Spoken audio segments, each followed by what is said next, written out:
E tusa mea tonu na tutupolo tusia tusia mamona, o sasi mun mau ya Yesu Keriso.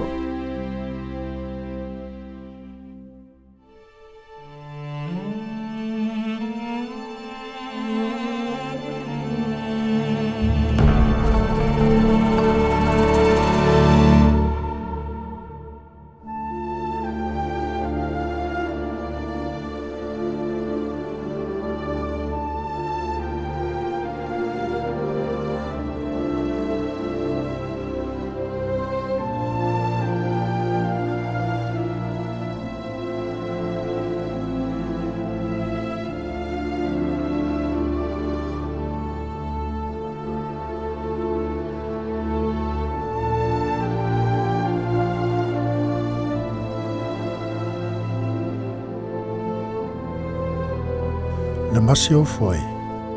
Ua lua nei au, ma pō. Ua maliu le tātou tupu.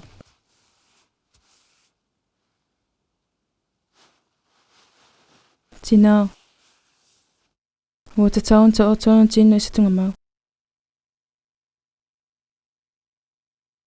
Le masi o foi. O amona o ios perfeta se atua pa ia. Ma waia te ele mana e whai e ngā luenga ma mana e tele I lona swafa. A piso.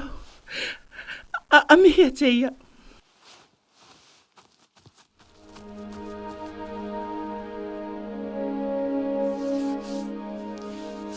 Amona!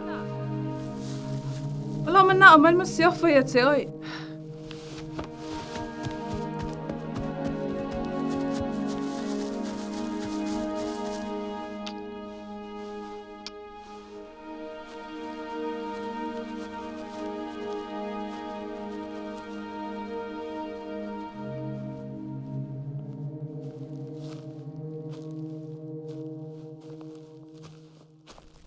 O le alme te whingalo te whaia.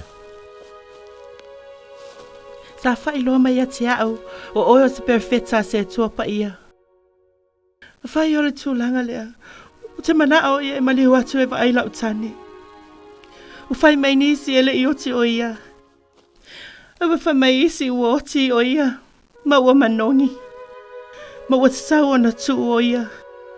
I le tunga mau. Ai mua au lava.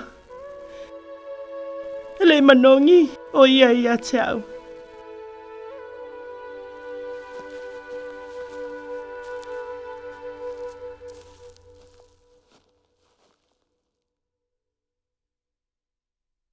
Ele o maliu o ia, ai oro o moe o ia I la le atua. Ma ora atua tu la I mai o ia I la so atai au. O lea, awane I tanuina o ia. E te tatonu le nei mea. Ele se mole mau ia te au vanganala upu. Ma upu a maha au au na. Ai ui I lea. O te tatonu le afa apea lava. E pe iona e fai mai. Am ia lava oe ono lo whaatua tua tele. Ele ia I lava se whaatua tua tele whaapea I te tono tangata umma sani whahe.